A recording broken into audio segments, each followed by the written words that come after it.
मन, चमत्कार या जंजाल। एक बार की बात है, एक आदमी अलौकिक शक्तियां हासिल करना चाहता था। उसकी विधि जानने के लिए वह बेचैन होकर एक गुरु से दूसरे गुरु के पास भटक रहा था। अंततः उसे हिमालय के जंगलों के निर्जन इलाके में एक आश्रम का रास्ता मिला।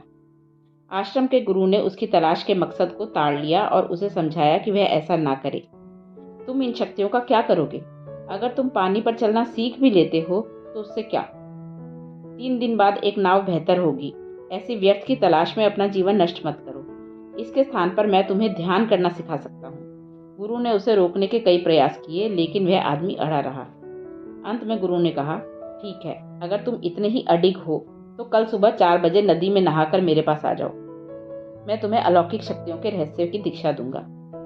वह आदमी उत्साह से भर गया।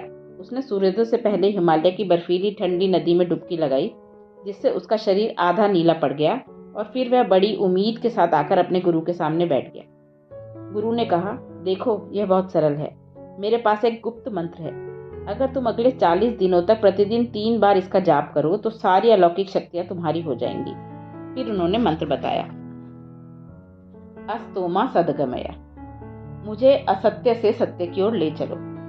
गुरु ने कहा, तुम्हें अगले 40 दिनों तक यह मंत्र दिन में 3 बार दोहराना होगा और तुमको अलौकिक विद्याएं आ जाएंगी। लेकिन जब तुम यह मंत्र बोलो तब बंदरों के बारे में बिल्कुल मत सोचना। उस आदमी को अभ्यास की सरलता पर शक हुआ। बस इतना ही? उसने प्रसन्न होकर पूछा। क्या मैं जा सकता हूँ? गुरु बोले, अवश्य जाओ और 40 दिन बाद लौटना। वह आदमी प्रसन्नता पूर्वक चल दिया। उसने सोचा, उस मूर्ख गुरु ने अपने सारे रहस्य मुझे बता दिए और कोई दक्षिणा भी नहीं ली, और वह मुझसे कह रहा है कि बंदरों के बारे में मत सोचना। भला मैं बंदरों के बारे में क्यों सोचने लगा? कितना हास्यपद है। वह पहाड़ से नीचे आया और गंगा के किनारे पहुंचा। उसने पावन नदी में डुबकी लगाई और अपना अभ्यास प्रारंभ करने के लिए बैठ गया। लेकिन जैसे ही उसने अस्तोमा शब्द कहे, दिमाग में बंदर घूमने लगे। हर बार जब कोई बंदर उसके मन में आता, वह नदी में एक और डुबकी लगाता। उसने मंत्र को विभिन्न योग मुद्राओं में बोलने का प्रयत्न किया, लेकिन हर बार जब वह मंत्र का पहला शब्द बोलता, बंदर आ जाते। उनकी पूरी फौज आ जाती। 1 सप्ताह के तीव्र अभ्यास में ही मंत्र की कोई आवश्यकता नहीं रह गई। पूरी सृष्टि ही बंदरों से भर गई। एक वानरी दुस्वप्न। इन अनगिनत बंदरों से घबराया हुआ वह कुछ नहीं कर पा रहा था। वह गुरु के पास वापस गया और बोला, मुझे आपकी कमबख्त अलौकिक शक्तियां नहीं चाहिए। मुझे इन बंदरों से मुक्त कीजिए। अगर आप स्वयं से कहते हैं कि आप किसी खास विचार के बारे में नहीं सोचना चाहते, तो वो ठीक पहली चीज होगी जो आपके दिमाग पैदा करेगा। मनुष्य के मन की यही प्रकृति है। पिछले कुछ समय में मस्तिष्क की गतिविधियों को समझने के लिए काफी वैज्ञानिक शोध हुआ है। अगर आप मस्तिष्क में न्यूरॉन्स के काम करने के तरीके पर गौर करें तो आप पाएंगे कि इनकी गतिविधि में जबरदस्त तालमेल होता है। शरीर का ठीक से काम करना इसी तालमेल का नतीजा है। न्यूरॉन्स की गतिविधियों में असाधारण समायोजन के कारण ही आपके शरीर में अभी करोड़ों चीजें हो रही हैं। लेकिन दुर्भाग्य से ज्यादातर लोगों के अनुभव में उनका मन एक सर्कस, एक जंजाल बन गया है। हालांकि सर्कस भी असल में एक जबरदस्त तालमेल वाली गतिविधि है, जिसे जानबूझकर बेतरतीब जैसा दिखाया जाता है। यहाँ तक कि सर्कस का जोकर भी एक जिम्नास्ट होता है। वह विदूषक जैसा लगता है, लेकिन उसमें बहुत प्रतिभा होती है, और जो वह करता है उसमें वह निपुण होता है। जब बात लोगों के मन की गतिविधियों की आती है तो अधिकतर लोगों के अनुभव के लिए जोकर की उपमा उचित होगी। दिमाग वह अद्भुत जिम्नास्ट एक जोकर कैसे बन गया? यह जादू के स्रोत से इतना बड़ा झमेला कैसे बन गया? यह चमत्कारी यंत्र ऐसी क्लेश पैदा करने वाली मशीन क्यों बन गया है? जैसा कि पहले उल्लेख किया गया है, हर मनुष्य वास्तव में अपने भीतर और बाहर खुशी तलाश रहा है। जब बात बाहर की आती है तो लाखों चीजें स्थितियां तय करती हैं और किसी का भी मन उन पर पूरा नियंत्रण नहीं है। लेकिन जब बात आंतरिक स्थिति की आती है तो उसमें सिर्फ एक ही चीज शामिल है, और वह है आप। आप अपने आंतरिक जीवन के एकमात्र शिल्पकार और निर्माता हो सकते हैं, लेकिन आप नहीं जानते कि कैसे। समस्या यही है। अगर यह आपके नियंत्रण में हो तो यह पक्की बात है कि आप स्वयं के लिए क्लेश पैदा नहीं करेंगे। आपके पास एक मौलिक स्वतंत्रता यह है कि आप जो चाहे सोच सकते हैं। तो फिर क्या चीज है जो आपको सुखद विचार से रोकती है? से बस इतनी है। सच्चाई यह है कि आपका मन आपसे निर्देश नहीं ले रहा। कल्पना कीजिए कि एक पाषाण युग का गुफा मानव कंप्यूटर के कीबोर्ड से खेल रहा है। कंप्यूटर स्क्रीन पर जो आएगा वह बद्धेपन की श्रृंखला जैसा दिखेगा। योग पद्धति आपके और आपके मन के बीच एक अंतर पैदा करने की तकनीक है। आपने शरीर और मन के रूप में जो इकट्ठा किया है उसके और आपके बीच एक दूरी आ जाती है। इस दूरी के प्रति जागरूक होना आज़ादी की ओर आपका पहला और एकमात्र कदम है। ये शरीर और मन में इकट्ठी की हुई चीज़ें ही हैं जो आपके जीवन में और उसके बाद भी बार बार आने वाली स्थितियों का कारण बनती है। अगर आप अपने और अपने शरीर मन के बीच इस दूरी के प्रति लगातार सचेत हो सकें तो समझ लीजिए कि आपने एक असीम संभावना का आयाम खोल लिया। इस दुनिया में केवल दो तरह के कष्ट हैं, शारीरिक और मानसिक। जब यह दूरी आपके अनुभव में हर समय मौजूद रहती है तो आपके कष्टों का अंत हो जाता है। कष्ट का डर दूर हो जाने पर आप जीवन में पूरे जोश से आगे बढ़ सकते हैं। तब आप वह सब खोजने से नहीं डरते जो जीवन प्रस्तुत कर सकता है। इस अत्यंत परिष्कृत शरीर और मन का इस्तेमाल करने की आपकी क्षमता को अनुभव के पूरी तरह से नए आयाम तक बढ़ाया जा सकता है, क्योंकि आप उनके दायरे से बाहर खड़े हुए होते हैं। यह विरोधाभास लगता है, लेकिन यह सत्य है। जैसे जैसे दूरी का अनुभव बढ़ता है, मन कोई जंजाल नहीं रह जाता। यह एक महान संगीत, एक जबरदस्त संभावना होता है जो आपको बड़ी ऊंचाइयों तक ले जा सकता है। योग ऐसी वास्तविकता की ओर यात्रा है जिसमें आप अस्तित्व की परम प्रकृति को असीम एकत्व के रूप में अनुभव करते हैं। यह अनुभव तभी संभव है जब आप अपने शरीर और मन और स्वयं के बीच उस दूरी को कायम रखते हैं। यह याद रखना महत्वपूर्ण है कि यह असीम एकत्व एक अनुभव है, न कि कोई विचार, सिद्धांत या अवधारणा। अगर आप सृष्टि के एकत्व की एक बौद्धिक सिद्धांत के रूप में पैरवी करते हैं तो हो सकता है कि वह आपको रात्रि भोज पार्टी में लोकप्रिय बना दे या किसी सेमिनार में आपको सराहना दिला दे। आपको नोबेल पुरस्कार भी मिल सकता है, लेकिन इससे कोई दूसरा उद्देश्य पूरा नहीं होता। दूसरी ओर असीम एकत्व का अनुभव आपको एक पूरी तरह से दूसरे आयाम में पहुंचा सकता है, प्रेम और आनंद का आयाम, दिमाग से कहीं आगे का आयाम। किसी व्यक्ति के लिए हर चीज को बौद्धिक रूप से एक की तरह देखना वास्तव में हानिकारक हो सकता है। लोग अक्सर ब्रह्मांड के साथ एक होने के बारे में, पूरी दुनिया से प्रेम करने के बारे में हर किस्म के आकर्षक दार्शनिक सिद्धांत प्रतिपादन करते हैं, जब तक कि जीवन उन्हें एक अच्छा सबक नहीं सिखा देता। जब बात पैसे की आती है तब स्वयं और दूसरे के बीच सीमा रेखा भरपूर स्पष्ट होती है। ऐसे मौक़ों पर तुम और मैं के एक होने का कोई प्रश्न ही नहीं होता। एक बार की बात है, शंकरन पिल्लई वेदांत की क्लास में गए। वेदांत भारतीय आत्मविज्ञान की पद्धति है जो आत्मा और परमात्मा के अद्वैत की बात करता है। अध्यापक एक ज्ञानी दार्शनिक थे और पूरे जोश में बोले जा रहे थे, आप बस यही या वही नहीं हैं, आप हर कहीं हैं। आपका और मेरे जैसी कोई चीज नहीं होती, हर चीज आप हैं और हर चीज आपकी है। सार यह है कि सब कुछ एक है। आप जो देखते, सुनते, चखते, सूंघते और छूते हैं वह वास्तविकता नहीं है, वह सब माया है, सब भ्रम है। वेदांत का यह अकाट्य शब्द जाल शंकरन पिल्लई के दिमाग में घूम रहा था। वे घर गए और वेदांत के बारे में सोचते सोचते सो गए। सुबह उठे तो पूरी तरह जोश में थे। आमतौर पर उन्हें सोते रहना पसंद था, लेकिन इस वेदांत के कारण वे बिस्तर से उछल पड़े। पहली चीज जो उनके दिमाग में आई वो यह थी, यहाँ ऐसा कुछ भी नहीं है जो मेरा नहीं है। हर चीज मेरी है, हर चीज मैं हूँ। दुनिया में जो कुछ भी है वह मैं ही हूँ और हर चीज माया है। आप भी जानते हैं कि आपका दर्शन चाहे कुछ भी हो, भूख तो आपको नियमित अंतराल पर लगती ही है।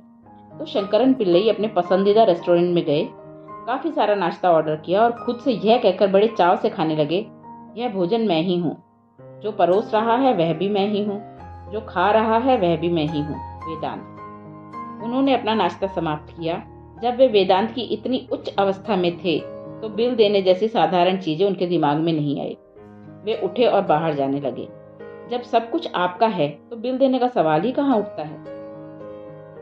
जब वे कैश काउंटर के सामने से गुजरे तो उसी वक्त रेस्टोरेंट का मालिक किसी काम से बाहर चला गया। शंकरन पिल्लई ने देखा कि दराज में ढेर सारे नोट पड़े थे। तुरंत वेदांत ने उनको बताया, सब कुछ तुम्हारा है, तुम इसमें और उसमें कोई फर्क नहीं कर सकते। चूंकि उनकी जेब बिल्कुल खाली थी, अतः उन्होंने दराज में हाथ डाला, कुछ पैसे उठाकर अपनी जेब में भर लिए और टहलते हुए रेस्टोरेंट से बाहर चल दिए। वे किसी को लूट नहीं रहे थे, वे बस वेदांत का अभ्यास कर रहे थे। अचानक रेस्टोरेंट से कुछ लोग उनके पीछे भागे और उन्हें पकड़ लिया। शंकरन पिल्लई ने कहा, तुम किसे पकड़ने की कोशिश कर रहे हो? तुम पकड़ने वाले हो और पकड़े जाने वाले भी हो। जिसे तुम पकड़ रहे हो वह भी तुम हो, जो पकड़ रहा है वह भी तुम हो। जब तुम और मैं जैसी कोई चीज ही नहीं है तो मैं किसे पैसे दे सकता हूँ? मालिक भौचक्का रह गया। उसे बस एक ही चीज साफ पता थी, मेरे पैसे तुम्हारी जेब में हैं। लेकिन यहाँ शंकरन पिल्लाई कह रहे थे, जो पकड़ता है वह भी मैं ही हूँ, जो पकड़ा गया है वह भी मैं ही हूँ। मालिक को समझ में नहीं आ रहा था कि इस किस्म के ग्राहक के साथ क्या किया जाए, तो वह शंकरन पिल्लाई को अदालत में ले गए। वहां भी शंकरन पिल्लाई ने अपना वेदांत जारी रखा। जज ने उन्हें अनेक तरह से समझाने की कोशिश की कि उन्होंने चोरी की है, लेकिन कोई फायदा नहीं हुआ। फिर जज ने हारकर कहा, ठीक है, इसकी पीठ पर 10 कोड़े लगाए जाएं। पहला कोड़ा, शंकरन पिल्लाई की चीख निकल गई। जज ने कहा, चिंता मत करो, यह सब वैसे भी माया है। सुख और दुख जैसी कोई चीज नहीं होती, हर चीज माया है। दूसरा कोड़ा, शंकरन पिल्लाई चिल्लाए, बहुत हो गया। जज ने कहा, जो तुम्हें मार रहा है वह भी तुम हो, जो मार खा रहा है वह भी तुम हो। तीसरा कोड़ा, शंकरन पिल्लाई चीख पड़े, रुको रुको। जज बोला, शुरू करने और रोकने जैसी कोई चीज नहीं होती, यह सब माया है।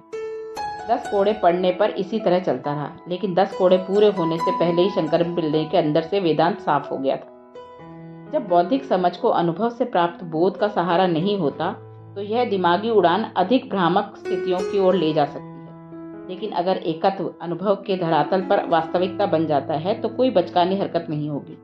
तब यह जीवन एक ऐसा अनुभव बन जाएगा जो आपको हमेशा के लिए रूपांतरित कर देगा। सार्वभौमिकता कोई सिद्धांत नहीं है, यह अस्तित्व का सत्य है, जबकि व्यक्तित्व एक धारणा है। योग बस चित्तवृत्ति निरोध है। इसका मतलब है, अगर आपके मन की गतिविधियां रुक जाती हैं और आप फिर भी सजग हैं, तो आप योग में हैं। लेकिन आप मन की गतिविधियों को जबरदस्ती रोकने की कोशिश न करना, वरना आप पागल हो जाएंगे। आपके मन के तीनों पैडल एक्सेलेटर ही हैं, उनमें ना तो ब्रेक है ना ही क्लच। क्या आपने इस पर ध्यान दिया है? आप चाहे जो भी पैडल दबाएं, मन सिर्फ और तेज भागता है। लेकिन अगर आप इस पर ध्यान नहीं देते तो विचार धीरे धीरे कम होते जाएंगे, तो आपको एक समृद्ध और जीवंत मौन में ले जाएगा। साधना। स्वयं को कम से कम हर घंटे में एक बार याद दिलाते रहिए कि हर चीज जो आप ढो रहे हैं, जैसे आपका थैला, आपका पैसा, आपके रिश्ते और आपके शरीर व दिल में भारीपन, सब आपने समय के साथ इकट्ठे की है। अगर आप इस बुनियादी सच्चाई के प्रति अधिक और अधिक जागरूक बन जाते हैं, और जैसे जैसे आपके भीतर पहचान न जोड़ने की प्रक्रिया गहरी होती है, और साथ ही अपने आसपास हर चीज के प्रति आप में एक गहरी सहभागिता की भावना बनी रहती है, तब आप मन के क्लेश और पागलपन से ध्यान की तरफ बढ़ने लगेंगे। जीवन से हटकर स्वयं के बारे में सोचना। चूंकि आपका अस्तित्व है, इसीलिए आप विचार पैदा कर पाते हैं। लेकिन आपकी सोचने की प्रक्रिया इतनी विवशतापूर्ण हो गई है कि आपका ध्यान अस्तित्व से हटकर विचारों पर केंद्रित हो गया है। यह इस हद तक हो गया है कि आप विश्वास करने लगे हैं कि आपका अस्तित्व इसीलिए है क्योंकि आप सोचते हैं। पाश्चात्य दर्शन की नींव वास्तव में 17वीं सदी के फ्रेंच दार्शनिक रेन देकार्त के इस प्रसिद्ध सिद्धांत पर आधारित है, मैं सोचता हूँ इसीलिए मैं हूँ। इस मौलिक तथ्य के पुनर्कथन का यही समय है। चूंकि आप हैं, इसीलिए आप सोच सकते हैं। इसका किसी दर्शन से कोई लेना देना नहीं है, चाहे वह पूर्वी हो या पश्चिमी। यह एक सरल अस्तित्वगत वास्तविकता है। आप पूरी तरह से मौजूद हो सकते हैं और फिर भी आप चुन सकते हैं कि आपको सोचना है या नहीं सोचना है। आपके जीवन के सबसे सुंदर पल, जिन्हें आप आनंद के पल, खुशी के पल, परमानंद के पल या परम शांति के पल मान सकते हैं, ऐसे पल थे जब आप किसी भी चीज के बारे में बिल्कुल नहीं सोच रहे थे। आप बस थे। आपके विचारों के बिना भी अस्तित्व है। विचार वास्तव में क्या है? यह बस वह जानकारी है जो आपने इकट्ठी की हुई है और आप उसे फेंट रहे हैं। जो चीज आपके दिमाग ने जमा कर रखी है, उसके अलावा क्या आप वास्तव में कोई दूसरी चीज सोचने में सक्षम हैं? मनुष्य का मन बस पुरानी जानकारी को फेंटने का काम कर रहा है। तो मैं पूछता हूँ, आप जीवन जीने वाले व्यक्ति बनना चाहते हैं या सोचने वाले व्यक्ति? अभी 90% समय आप केवल जीवन के बारे में सोचते रहते हैं, ना कि जीवन जी रहे होते हैं। आप इस दुनिया में जीवन को अनुभव करने आए हैं या इसके बारे में सोचने आए हैं? जीवन प्रक्रिया की तुलना में आपकी मानसिक प्रक्रिया बहुत छोटी चीज है, लेकिन अभी यह कहीं ज्यादा महत्वपूर्ण हो गई है। अब मानवता के लिए समय आ गया है कि वह जीवन प्रक्रिया को फिर से महत्वपूर्ण बनाए। इसकी तुरंत आवश्यकता है। हमारा जीवन इसी पर निर्भर है। एक बार की बात है। यह लगभग निश्चित रूप से झूठी कहानी है, लेकिन इससे कोई फर्क नहीं पड़ता क्योंकि इससे सच की गंध आती है। प्राचीन यूनान के महान बुद्धिजीवी अरस्तु को आधुनिक तर्क का जनक माना जाता है। एक दिन अरस्तु समुद्र तट पर टहल रहे थे। सूर्यास्त का अद्भुत दृश्य सामने था, लेकिन उनके पास ऐसी साधारण घटनाओं के लिए समय नहीं था। वे अस्तित्व की किसी बड़ी समस्या पर गंभीरता से विचार कर रहे थे। एक बुद्धिजीवी दिमाग के लिए अस्तित्व हमेशा से एक समस्या रहा है और अरस्तु उसे हल करने वाले थे। गंभीर विचारों में खोए हुए वे तट पर इधर से उधर टहल रहे थे। समुद्र तट पर एक और आदमी भी था जो बड़ी लगन से कुछ कर रहा था। वह अपने काम में इतना डूबा हुआ था कि थोड़ी देर बाद अरस्तु भी उसे अनदेखा नहीं कर सके। जो लोग अपनी स्वयं की मनोवैज्ञानिक वास्तविकताओं में डूबे रहते हैं, वे आम तौर पर अपने आसपास के जीवन को अनदेखा कर देते हैं। उनके पास किसी फूल, सूर्यास्त, किसी बच्चे या मुस्कुराते हुए चेहरे की तरफ देखने वाली आंखें नहीं होती। अगर कोई चेहरा उदास है तो उनमें उस पर मुस्कुराहट लाने की कोई रुचि भी नहीं होती। दुनिया में ऐसी छोटी मोटी परवाह करने की उनकी जरा सी भी जिम्मेदारी नहीं होती। वे अस्तित्व की पहेलियों को सुलझाने में बहुत अधिक व्यस्त होते हैं। लेकिन इस आदमी का जोश ऐसा था कि अरस्तु भी उसे अनदेखा नहीं कर सके। बारीकी से गौर करने पर उन्होंने ध्यान दिया कि अपने मकसद में पूरी तरह से तल्लीन वह आदमी बार बार समुद्र की तरफ जाता था और फिर लौट आता था। अरस्तु ने अपने विचारों को रोका और उससे पूछा, तुम आखिर यह क्या कर रहे हो? उस आदमी ने कहा, कृपया मुझे तंग मत कीजिए, मैं बहुत महत्वपूर्ण काम कर रहा हूँ। और वह अपना काम उसी उत्साह के साथ करता रहा। अरस्तु की उत्सुकता अब और बढ़ गई। उन्होंने फिर पूछा, लेकिन तुम क्या कर रहे हो? उस आदमी ने कहा, मुझे तंग मत कीजिए, यह बहुत जरूरी काम है। अरस्तु ने कहा, लेकिन यह जरूरी काम क्या है? उस आदमी ने उन्हें वह छोटा सा गड्ढा दिखाया जो उसने रेत में खोदा था और बोला, मैं समुद्र को इस गड्ढे में खाली कर रहा हूँ। उसके हाथ में एक छोटा सा चम्मच था। अरस्तु ने उसे देखा और हंसे।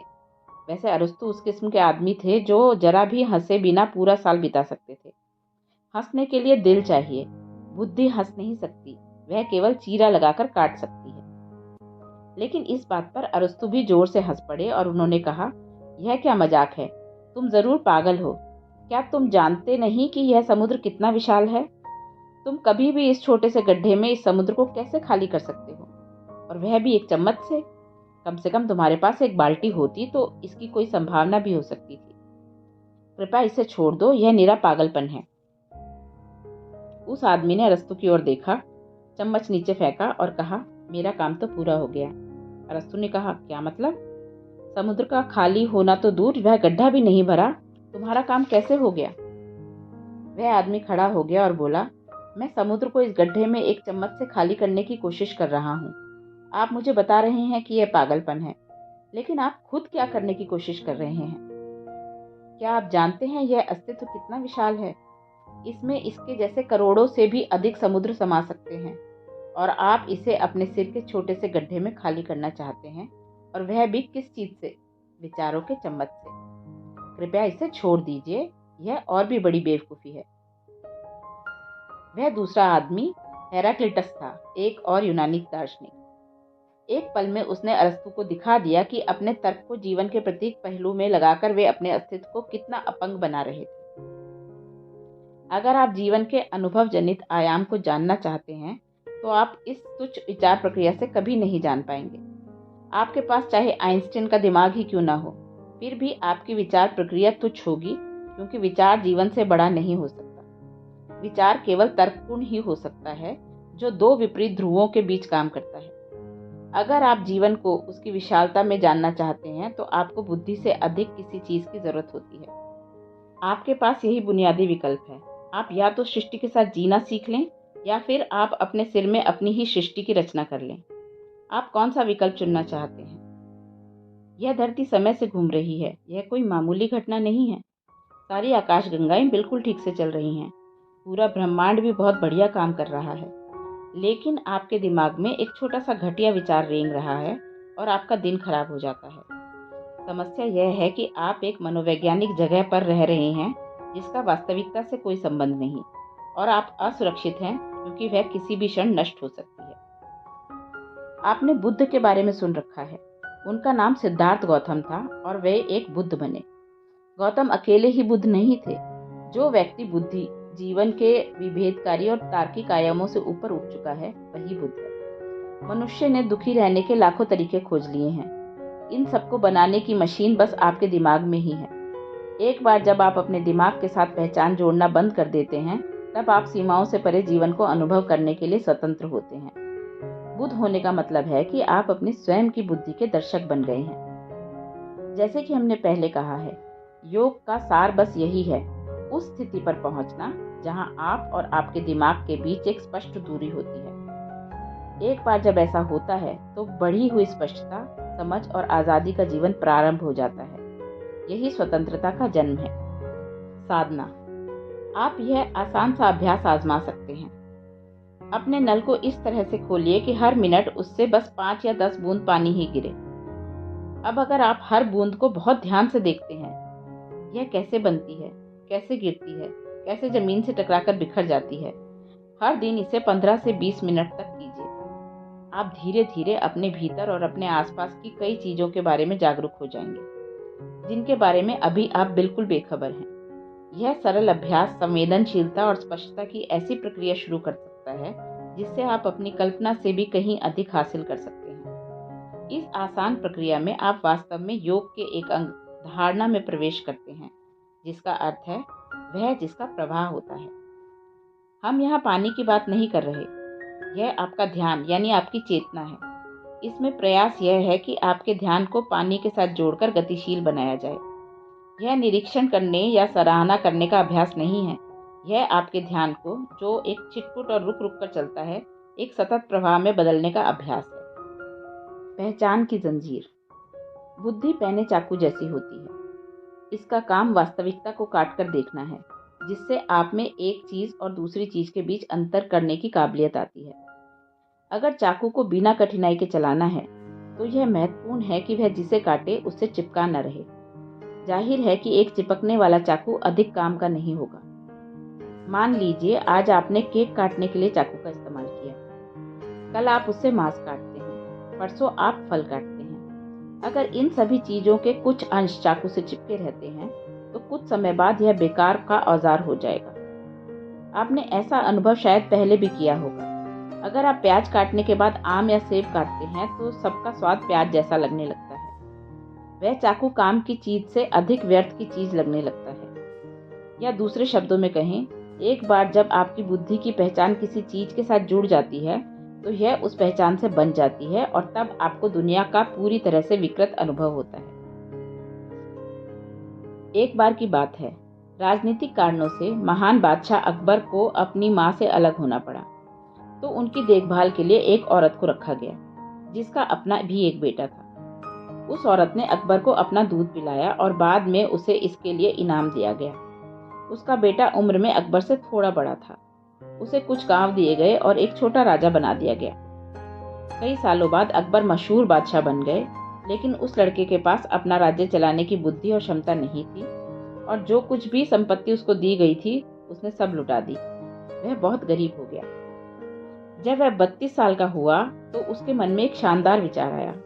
उसने सोचा, चूंकि बादशाह ने और मैंने एक ही माँ का दूध पिया है, तो हम दोनों एक तरह से भाई भाई हुए, और चूंकि मैं पहले पैदा हुआ था, तो मैं बड़ा भाई हूँ। अपने मन में इस विचार को अच्छे से बैठा कर वह अकबर के पास गया और उन्हें वही कहानी सुनाई। देखो, हम दोनों भाई हैं और मैं तुमसे बड़ा हूँ, लेकिन मेरी हालत देखो, मैं गरीब हूँ और तुम बादशाह हो। तुम मुझे इस हाल में कैसे छोड़ सकते हो? अकबर बहुत भावुक हो गए। उन्होंने उसका स्वागत किया, महल में रखा और एक राजा जैसा सम्मान दिया। लेकिन उस आदमी को महल और दरबार के तौर तरीके मालूम नहीं थे और उसने कई बेवकूफ़ी भरी हरकतें की। फिर भी अकबर कहते रहे, वह मेरा बड़ा भाई है, हम दोनों ने एक ही माँ का दूध पिया है। उन्होंने हर किसी से उसका अपने बड़े भाई की तरह परिचय कराया। कुछ दिनों तक यह सब चलता रहा। फिर उस आदमी को किसी काम से अपने गांव जाने की जरूरत हुई। अकबर ने कहा, मेरे भाई जो गांव तुम्हें दिए गए थे, उन्हें तुमने खो दिया। अब मैं तुम्हें 5 नए गांव दूंगा जिन पर तुम शासन कर सकते हो। वह तुम्हारा अपना एक छोटा राज्य होगा। तब उस आदमी ने कहा, लेकिन मैं देख रहा हूँ कि तुम इतने सफल इसीलिए हुए हो क्योंकि तुम्हारे आसपास तमाम बुद्धिमान लोग हैं। मेरे पास सलाह देने के लिए कोई भी नहीं है, इसीलिए मैंने सब कुछ खो दिया है। अगर मेरे पास भी अच्छे सलाहकार और मंत्री होते तो मैं भी तुम्हारी तरह बड़ा साम्राज्य बना लेता। और तो और तुम्हारे पास बीरबल है, वह कितना होशियार है। अगर मेरे पास उसके जैसा कोई होता तो मैं भी महान बादशाह बन जाता। इस पर बड़े दिल वाले अकबर ने कहा, अगर तुम चाहो तो बीरबल को अपने साथ ले जाओ। अकबर ने बीरबल को बुलाया और आज्ञा दी, तुम्हें मेरे बड़े भाई के साथ जाना होगा। बीरबल ने सोचकर कहा, जहां पनाह, आपके बड़े भाई को मुझसे बेहतर कोई मिलना चाहिए। मेरा बड़ा भाई क्यों नहीं, मैं अपने स्थान पर उन्हें भेज सकता हूँ। अकबर को लगा कि यह बड़ा अच्छा विचार है, क्योंकि वे भी बीरबल को खोना नहीं चाहते थे। खुश होकर उन्होंने कहा, यह बड़ी अच्छी बात है, उन्हें तुरंत बुलाओ। अगले दिन जब वह आदमी अपने नए राज्य के लिए रवाना होने वाला था, तब दरबार में एक शानदार विदाई समारोह का आयोजन किया गया। हर कोई वहां मौजूद था और इंतजार कर रहा था कि बीरबल कब अपने बड़े भाई को लेकर वहां आएंगे। तभी बीरबल वहां अपने साथ एक बैल को लेकर पहुंच गए। अकबर ने क्रोध से भरकर कहा, क्या तुम मेरा और मेरे भाई का अपमान करने की कोशिश कर रहे हो? बीरबल ने कहा, नहीं जहांपनाह, यह मेरा बड़ा भाई है। हम दोनों ने एक ही माँ का दूध पिया है। एक बार जब आपकी बुद्धि किसी चीज के साथ अपनी पहचान जोड़ लेती है, तब आप उसी पहचान के दायरे में काम करते हैं। आप जिस किसी चीज के साथ पहचाने जाते हैं, आपके सारे विचार और भावनाएं उसी पहचान से प्रवाहित होती हैं। मान लीजिए कि अभी आप स्वयं को एक आदमी के तौर पर पहचानते हैं, तो आपके सारे विचार और भावनाएं उसी पहचान से पैदा होंगी। अगर आप स्वयं को अपनी राष्ट्रीयता या धर्म से जोड़ लेते हैं, तो आपके विचार उन्हीं पहचानों से निकलेंगे। आपके जो भी विचार और भावनाएं हैं, वे कुछ हद तक एक पूर्वाग्रह को दर्शाते हैं। वास्तव में आपका मन स्वयं ही एक तरह का पूर्वाग्रह है। ऐसा क्यों होता है? ऐसा इसीलिए है क्योंकि मन सीमित जानकारी के आधार पर काम करता है और वास्तव में भेद करने वाली बुद्धि इसे संचालित करती है। तो आपका मन, जिसे चैतन्य तक पहुंचने का सोपान होना चाहिए था, वह मामूली स्तर पर अंतहीन ठोकरें खाता रहता है और कुछ मौकों पर सीधे नरक की सीढ़ी बन जाता है। बुद्धि जिस पहचान के आसपास काम करती है, उसे अहंकार कहते हैं। पहले दी गई चाकू की मिसाल में वह हाथ जो चाकू चलाता है, वह पहचान है। यह दूसरे शब्दों में यह आपकी पहचान है जो आपकी बुद्धि को चलाती है और तय करती है। जब आप चाकू इस्तेमाल करते हैं तो उसका बस पैना होना ही महत्वपूर्ण नहीं है, बल्कि हाथ का स्थिर होना भी जरूरी है। बिना स्थिर हाथों के आप स्वयं को बुरी तरह काट लेंगे।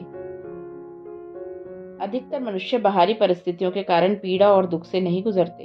उन पर बाहर से जो डाला जाता है वह बहुत ही कम होता है, बाकी स्वयं वो पैदा कर लेते हैं।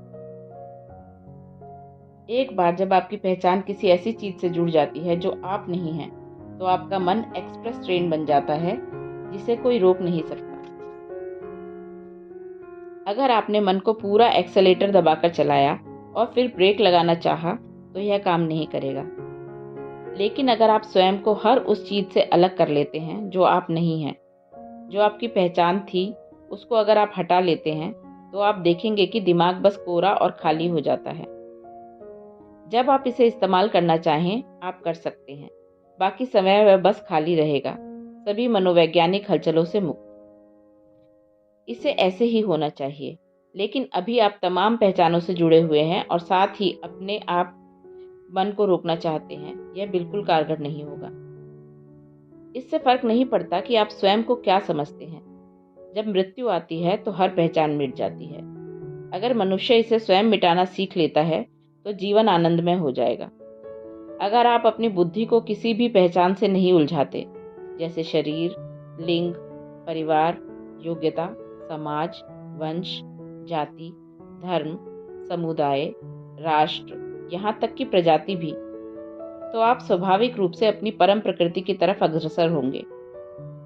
अगर आप ऐसा नहीं करते तो मृत्यु वैसे भी इस सब को ध्वस्त कर देगी।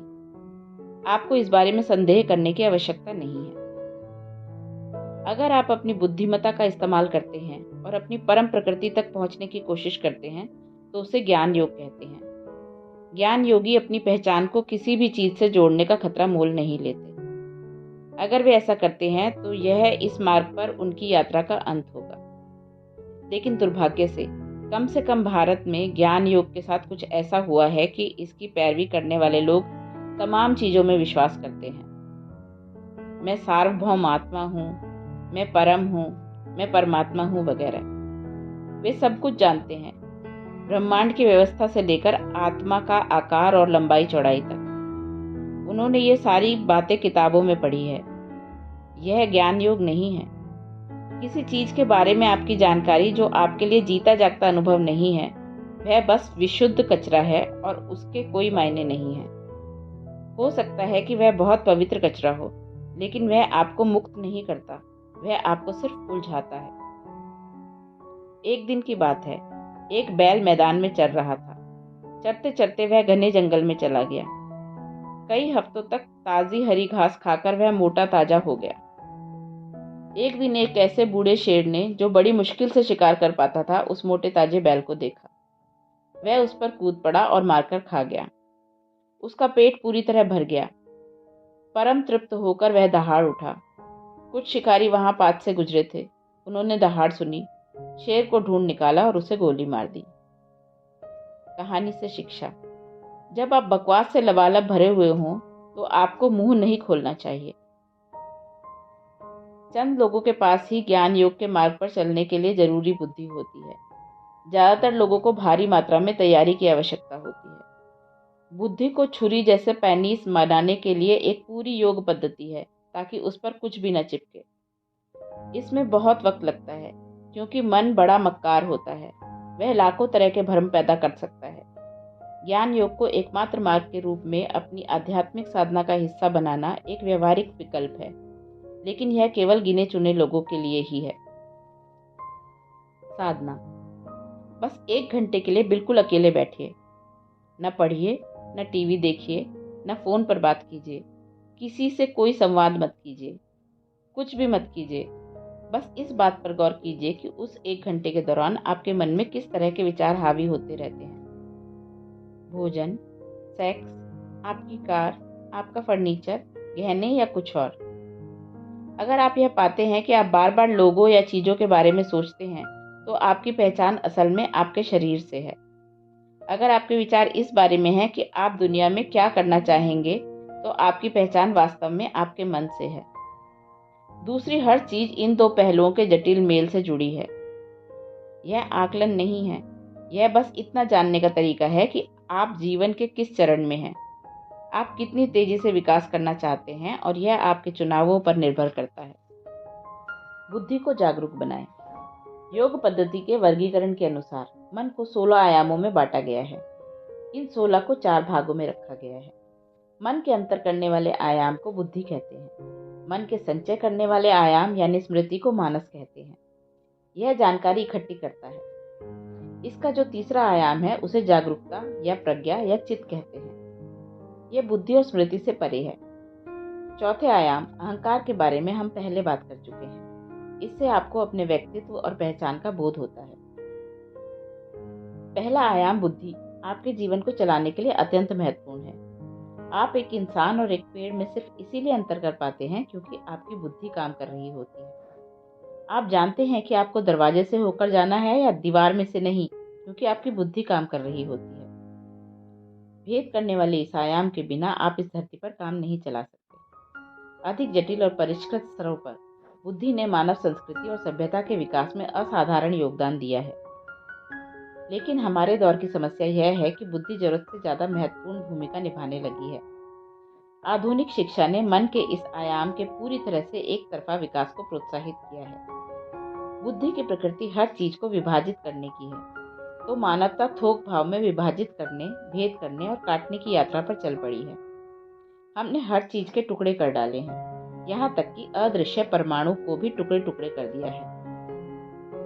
एक बार आपने इस बुद्धि को खुली छूट दे दी तो यह जिसे भी देखेगी उसके टुकड़े कर देगी। यह आपको पूर्णतः किसी भी चीज के साथ नहीं होने देती। हालांकि जिंदगी चलाने के लिए बुद्धि एक शानदार साधन है, लेकिन साथ ही यह एक घोर रुकावट भी है जो आपको जीवन के एकत्व का अनुभव नहीं करने देती। हम इस समस्या से कैसे निपटें? योग हमें इसका तरीका बताता है। हमारे दौर में यह न केवल एक कारगर रणनीति है, बल्कि यह इस यात्रा से पलटने का हमारे लिए एकमात्र अवसर भी है, जो हमें सीधे आत्मविनाश की ओर ले जाती हुई लगती है। बुद्धि रुकावट इसीलिए बन रही है क्योंकि आप उसे निरंतर मन के संचय करने वाले हिस्से में अपनी स्मृति में डूबे रहते हैं। आप इसे स्वयं जांचिए। आप पाएंगे कि हर चीज जो मन में आती है, उसकी जड़ें उस जानकारी में होती हैं जो आपने अब तक इकट्ठी की है। वह जानकारी सचेतन या अचेतन किसी भी रूप में इकट्ठी हुई हो सकती है। किसी भी हाल में इसका बुनियादी तौर पर मतलब है कि आपकी बुद्धि निरंतर भूतकाल में डूबी हुई है। ऐसी अवस्था में कुछ भी नया संभव नहीं है और इसीलिए बुद्धि ने अपना पैनापन खो दिया है और एक फंदा बन गई है। अगर स्पष्ट तौर पर देखें तो दिमाग का संचय करने वाला हिस्सा बस समाज का कचरे वाला डिब्बा है। यह सिर्फ आपके द्वारा बाहर से जमा की हुई धारणाओं का ढेर है। आपका जिससे भी सामना होता है वह आपके दिमाग में कुछ न कुछ ठूंस देता है और आगे बढ़ जाता है। आपके माता पिता, अध्यापक, दोस्त, दुश्मन, उपदेशक, टीवी पर समाचार पढ़ने वाला और हर कोई। आपके पास कोई विकल्प नहीं होता कि किससे ग्रहण करें और किससे नहीं। जिस पल आप कहते हैं मैं इस इंसान को पसंद नहीं करता, तो किसी दूसरे की तुलना में आप उस इंसान से कहीं ज़्यादा ग्रहण कर लेते हैं। प्राप्त की हुई जानकारी का इस्तेमाल करने की क्षमता तो आपके पास होती है, लेकिन बस इतनी ही। आपने जो कचरा जमा किया है उसे इस्तेमाल करने की आपकी काबिलियत तक ही आपकी शक्तिशाली बुद्धि सीमित रह जाती है। आपके दिमाग में जानकारियों की वर्षा केवल आपकी 5 इंद्रियों के जरिए होती है। जैसे कि हमने पहले देखा है, आपकी इंद्रियां हमेशा सिर्फ तुलना द्वारा ही हर चीज को जानती बूझती हैं। जहाँ भी तुलना होती है वहाँ हमेशा द्वैतता होती है। मान लीजिए कि मुझे आपको अपना हाथ दिखाना है। अगर आप मेरे हाथ को एक तरफ देखते हैं तो आप इसको दूसरी तरफ से नहीं देख पाएंगे। अगर मैं दूसरी तरफ से दिखाता हूँ तो आप ऊपर वाला हिस्सा नहीं देख पाएंगे। इसीलिए इंद्रियों के जरिए इंसान की समझ हमेशा टुकड़ों में बनती है। यह आपको संपूर्ण का आभास दे सकती है, लेकिन कभी संपूर्ण को समझ बूझ नहीं सकती। आप अपनी बुद्धि को अपने मन के इस सीमित, विभाजित और संचित करने वाले आयाम में डुबोकर रखते हैं, तो आपके द्वारा जीवन के बारे में निकाले गए नतीजे पूरी तरह से विकृत होते हैं। लोग विचारों में जितना ज्यादा डूबे रहते हैं, वे उतना ही आनंद रहित हो जाते हैं। यह दुर्भाग्यपूर्ण है। मैं स्पष्ट करना चाहता हूँ, विचार अपने आप में कोई समस्या नहीं है। जिन लोगों की सोच स्पष्ट है उन्हें तो खुश रहना चाहिए। दुर्भाग्य से कई लोग जितना ज्यादा सोचते हैं उतने ही ज्यादा हंसने में असमर्थ हो जाते हैं। समस्या केवल इतनी है कि उन्होंने अपनी भेद बुद्धि को इंद्रियों की समझ की सीमाओं का गुलाम बना दिया है। लेकिन उसी बुद्धि को पैना किया जा सकता है अगर आप उसे अपने मन के एक और आयाम, अपनी जागरूकता, अपने चित्त में डुबोकर रखते हैं। अगर आप दिमाग की सहायता से अपनी परम प्रकृति तक पहुंचना चाहते हैं, तो आपको बुद्धि को सही मायने में सचमुच भेद करने वाली बनाना होगा। इसका मतलब हर चीज को अच्छे और बुरे, सही और गलत, ऊंच और नीच, स्वर्ग और नरक, पवित्र और अपवित्र में बांटना नहीं है। इसके बजाय इसका मतलब बस वास्तविक और काल्पनिक के बीच भेद करना सीखना है कि क्या अस्तित्व के आधार पर सत्य है और क्या मनोवैज्ञानिक रूप से सत्य है। अगर आप अपनी बुद्धि को जागरूकता से सराबोर रखते हैं, तो आपके मन का भेद करने वाला आयाम मुक्ति का चमत्कारी साधन बन जाता है।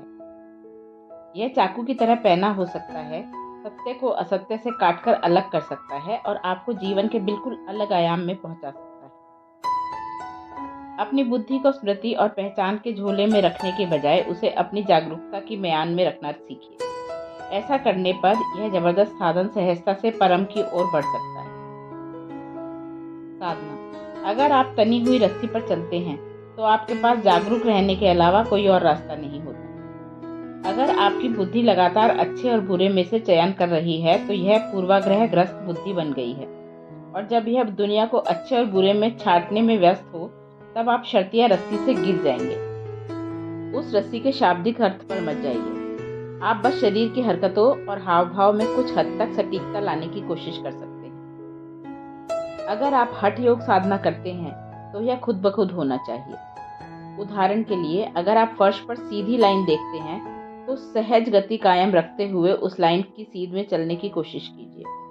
यह खुद के प्रति सतर्क रहने के बारे में नहीं, बल्कि सटीक बनने के बारे में है। अपने शरीर के साथ ऐसा करके देखिए। हर हरकत में, हर हाव भाव में सटीकता लाइए। यह अपनी बुद्धि को जागरूकता में डुबोने का एक तरीका है। जागरूकता ही जीवंतता है। वैसे जागरूकता शब्द से हमारा क्या मतलब है, यह क्या दर्शाता है और इस तक हम कैसे पहुंच सकते हैं? सबसे पहले हमें यह अंतर समझना होगा। जागरूकता मानसिक सतर्कता नहीं है। दिमाग की सतर्कता केवल दुनिया में खुद को कायम रखने में आपकी क्षमता बढ़ाती है। यह सतर्कता उस मायने में है जो एक कुत्ते में होती है, आत्म संरक्षण के लिए उपयोगी, ना कि आत्म विस्तार के लिए। जागरूकता कोई ऐसी चीज नहीं है जो आप करते हैं, आप ही जागरूकता हैं। जागरूकता ही जीवंतता है।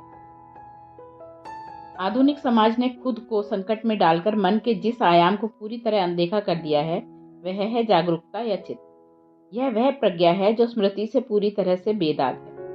यह मन का सबसे गहरा आयाम है और आपको सृष्टि के आधार से जोड़ता है। जब आप इस आयाम के संपर्क में होते हैं तो आप जागरूकता की उच्च अवस्था में होते हैं, जो आपको पूरी तरह से सचेतन और साथ ही मस्त होने देता है, और वह भी बिना किसी बाहरी उद्दीपन के। जब आप चित्त तक पहुंचना सीख लेते हैं तो आनंदमय होना बिल्कुल स्वाभाविक है। नींद, जागृति और मृत्यु सभी जागरूकता के बस अलग अलग स्तर हैं। मान लीजिए कि आप ऊँघ रहे हैं और किसी ने आपको हिलाकर जगा दिया। बस एक पल में दुनिया वापस आ जाती है। यह कोई छोटी बात नहीं है। आपने एक पल में पूरे अस्तित्व को फिर से रच लिया। वह दुनिया जो आपके अनुभव से गायब थी, अचानक प्रकट हो जाती है। 7 दिनों में नहीं, बल्कि बस एक पल में। आप यह कैसे जानते हैं कि दुनिया का अस्तित्व है या नहीं? सिर्फ अपने अनुभव से। उसका कोई दूसरा सबूत नहीं है। तो जागरूकता वह चीज है जो इस अस्तित्व को या तो पैदा कर सकती है या उसे मिटा सकती है। यही जागरूकता का जादू है। आप अपनी जागरूकता को अलग अलग स्तरों तक ले जा सकते हैं। जैसे जैसे आप इसे ऊपर और ऊपर उठाते हैं, अस्तित्व के बिल्कुल नए आयाम आपके अनुभव में खुलते जाते हैं। ऐसी दुनिया जिसके बारे में किसी ने अपने सपने में भी नहीं सोचा होगा, आपके लिए एक जीती जागती वास्तविकता बन जाती है। जब आप नींद में होते हैं तब आपके लिए दुनिया का अस्तित्व नहीं होता, क्योंकि आप काफी हद तक बेखबर होते हैं। लेकिन नींद में भी आप पूरी तरह बेखबर नहीं होते। सोए हुए इंसान और मरे हुए इंसान के बीच जागरूकता का अंतर होता है। इसी तरह से जगे हुए व्यक्ति और प्रबुद्ध या आत्मज्ञानी व्यक्ति के बीच भी एक फर्क होता है। प्रबुद्ध आदमी भी सोता है, लेकिन उसने इतनी जागरूकता हासिल कर ली होती है कि उसका कुछ हिस्सा नहीं सोता। इंद्रियां बंद हो जाती हैं, शरीर थोड़ा आराम कर रहा होता है, लेकिन बाकी सब कुछ चलता रहता है। ऐसा इसीलिए होता है क्योंकि जागरूकता एक दूसरे स्तर तक पहुंच जाती है। जागरूकता सबको अपने साथ शामिल करने की प्रक्रिया है। यह पूरे अस्तित्व को गले लगाने का तरीका है। आप इसे कर नहीं सकते, लेकिन आप सही माहौल बना सकते हैं ताकि यह घटित हो। जागरूक होने की कोशिश मत कीजिए, यह कारगर नहीं होगा। अगर आप अपने शरीर, मन और ऊर्जा को सही ढंग से तालमेल में रखते हैं तो जागरूकता अपने आप खिलेगी। आप जितने जीवंत अभी हैं उसकी तुलना में कहीं ज्यादा जीवंत हो जाएंगे। जब आप निरंतर अपनी जागरूकता के संपर्क में रहते हैं, तब आपकी पहुंच भौतिक के सूक्ष्मतम आयाम आकाश तक हो जाती है। जैसा कि हमने पहले देखा, ब्रह्मांड बस 5 तत्वों का खेल है: जल, अग्नि, धरती, वायु और आकाश। सृष्टि बस इन 5 का खेल है। हर व्यक्ति के आसपास इन 5 तत्वों का थोड़ा आयाम होता है, जबकि दूसरे तत्व शरीर के अंदर होते हैं। इस आकाशीय तत्व का आवरण शरीर के चारों ओर से घेरे रहता है, आमतौर पर 18 से 21 इंच की दूरी तक। क्योंकि यह तत्व भी भौतिक ही है, अतः इसमें भी जानकारी होती है। आपके जीवन में जो भी चीज तीव्रता और गहनता के खास स्तर पर होती है, वह आपके चारों ओर मौजूद इस आकाशीय क्षेत्र में लिख जाती है। जब आप अपनी जागरूकता का सचेतन स्तर प्राप्त कर लेते हैं, तो आपकी पहुंच आपके शरीर के चारों ओर मौजूद आकाशीय आयाम तक और साथ ही धरती, सौरमंडल और पूरे ब्रह्मांड के आकाशीय आयाम तक हो जाती है। भारत और दुनिया के कुछ अन्य हिस्सों में प्राचीन लोगों ने बिना किसी आधुनिक तकनीक के असाधारण मात्रा में ब्रह्मांड के बारे में ज्ञान इकट्ठा किया था। यह सब हमारी बुद्धिमत्ता के आकाशीय आयाम या चिदाकाश आयाम के माध्यम से बटोरा गया था। एक बार जब आप अपनी जागरूकता के संपर्क में होते हैं, तब आपको कुछ भी हासिल करने की कोशिश नहीं करनी होती। आपको कोई इच्छा करने या सपना देखने की जरूरत नहीं होती, क्योंकि आपके साथ जो सबसे अच्छी चीज हो सकती है वह स्वयं हो जाएगी। योग की भाषा में कहा जाता है कि जब आप इस आयाम तक पहुंचना सीख लेते हैं तो समझिए आपने चैतन्य या ईश्वर को दास बना लिया। अब ईश्वर आपके लिए कार्य करता है। इसका ठीक ठीक मतलब क्या है? इसका मतलब है कि एक बार जब आप स्वयं को अपनी आनुवंशिक और कार्मिक जानकारी की व्यवस्था से दूर कर लेते हैं, तब जीवन बोझ रहित, लचीला और अविश्वसनीय रूप से सहज हो जाता है। यह आयाम पहचान से परे, निष्कर्षों से परे, कर्म से परे और हर तरह के विभाजन से परे है। यह अस्तित्व की ही बुद्धिमत्ता है जिसमें जीवन बिल्कुल सटीकता और सहजता से ठीक वैसे घटित होता है जैसे इसे घटित होना चाहिए। साधना। अगर आप मृत्यु के पल में जागरूक हैं तो आप मृत्यु के परे भी जागरूक रहेंगे। इसका अभ्यास सोने के साथ कीजिए। नींद कुछ और नहीं बल्कि अस्थायी मृत्यु है। हर रात को आपको एक जबरदस्त संभावना दी जाती है मृत्यु के बाद आयाम के बारे में जागरूक बनने के लिए। आप इस प्रयोग को आज रात ही आजमा सकते हैं। जब आप जागी हुई अवस्था में नींद की ओर बढ़ते हैं, उस क्षण जागरूक रहने की कोशिश कीजिए। यह अभ्यास बिस्तर पर लेटे हुए किया जा सकता है। अगर आप नींद में पहुंचने से पहले जागे हुए आखिरी पल में जागरूक रह सकते हैं, तो नींद के दौरान भी जागरूक रहेंगे। आप देखेंगे कि यह काफी कठिन है। तो एक और चीज है जो आप कर सकते हैं। अगर आप अलार्म से उठने के आदी हैं तो ऐसा किसी ध्वनि के माध्यम से कीजिए, कोई धुन या कोई मंत्रोच्चार जो आपको आपकी जागरूकता की याद दिलाए। आप इस संबंध के बनाने के लिए स्वयं को आसानी से प्रशिक्षित कर सकते हैं। यह आपकी जागरूकता के लिए अलार्म बन सकता है। जाहिर है आप सो जाने के लिए अलार्म का इस्तेमाल नहीं कर सकते, लेकिन सच्चाई यह है कि जब तक आप अपने शरीर की पहचान को स्वयं से पूरी तरह अलग नहीं करते, जागने से सोने की ओर सचेतन होकर जाना सरल नहीं है। जागने के वक्त से पहले पल में यह देखिए कि क्या आप किसी चीज के प्रति जागरूक हो सकते हैं, जैसे आपकी सांस या आपका शरीर। यह चीज बाद में आपकी तब सहायता करेगा जब आप सोने जाना चाहते हैं। अगर आप जागरूकता के साथ जागना और जागृत अवस्था से सोते वक्त जागरूक रहना सीख लेते हैं तो आप मृत्युहीन हो जाते हैं। इसका अर्थ है कि जब शरीर त्यागने का समय आता है तब आप पूरी तरह जागरूकता में कर सकते हैं। उस पल में पहुंचना ही आपके शरीर और मन के काम करने के तरीके को बदल देगा और आपके जीवन की गुणवत्ता को अद्भुत ढंग से परिवर्तित कर देगा। विचारों से परे है प्रज्ञा। क्या आपने कभी मधुमक्खी के छत्ते को गौर से देखा है? भले ही आपने कोई उन्नत इंजीनियरिंग कोर्स क्यों न किया हो, मधुमक्खी के छत्ते से फिर भी कुछ न कुछ सीखा जा सकता है। यह इंजीनियरिंग की एक शानदार मिसाल है। यह सचमुच सबसे अच्छा अपार्टमेंट परिसर है जिसके बारे में आपने कभी कल्पना तक नहीं की होगी। इसे बड़ी खूबसूरती से बनाया गया होता है और किसी भी मौसम में आपने शायद ही कभी मधुमक्खी के किसी छत्ते को पेड़ से गिरते देखा होगा। देखा है कभी? हालांकि इसकी संरचना बड़ी ही अद्भुत होती है, लेकिन क्या मधुमक्खियों के दिमाग में इसकी इंजीनियरिंग की योजना होती है? नहीं, यह योजना उनके शरीर में होती है। उनको बिल्कुल ठीक ठीक पता होता है कि क्या करना है, क्योंकि उनके सिस्टम में ही इसका खाका मौजूद होता है।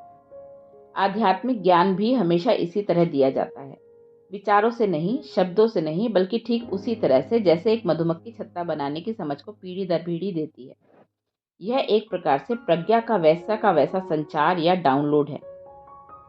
एक बार जब यह डाउनलोड हो जाता है तो वह हर चीज जिसे आपको जानने की जरूरत है आपके भीतर मौजूद होती है। जब आप अपने कंप्यूटर पर कोई खास सॉफ्टवेयर डाउनलोड करते हैं तो आपको यह नहीं समझना पड़ता कि यह कैसे काम करता है। आपको सॉफ्टवेयर में लिखे हर शब्द को पढ़ने की जरूरत नहीं होती। आप एक बटन दबाते हैं और वह एक काम पूरा कर देता है, दूसरा बटन दबाते हैं तो अगला काम हो जाता है। अचानक आपके सामने एक अलग किस्म की चीज होने लगती है। मेरे अनुसार ज्ञान और प्रज्ञा के बीच अंतर है। ज्ञान वास्तव में इकट्ठी की हुई जानकारी है। सारी जानकारियां केवल अस्तित्व की भौतिक प्रकृति से संबंधित है, जबकि प्रज्ञा एक जीवित बुद्धिमत्ता है। आप हों या ना हो, यह फिर भी मौजूद है। आप या तो इसमें होते हैं या नहीं होते। आपके पास केवल यही विकल्प है। जैसे कि हमने पहले भी जिक्र किया है, आपके भीतर एक आंतरिक बुद्धिमत्ता या प्रज्ञा है जो रोटी के एक टुकड़े को इंसान में बदलने की क्षमता रखती है। इस सबसे परिष्कृत मशीन का निर्माण, जिसमें मस्तिष्क भी शामिल है, इसी भीतरी बुद्धिमत्ता से हुआ है। अभी आप बस अपने मस्तिष्क के एक छोटे से हिस्से को इस्तेमाल करने की कोशिश कर रहे हैं और आपको लगता है कि यही बुद्धि है। नहीं, आपके अंदर कोई चीज ऐसी है जो शानदार जटिलता और क्षमता वाला एक पूरा मस्तिष्क बना सकती है।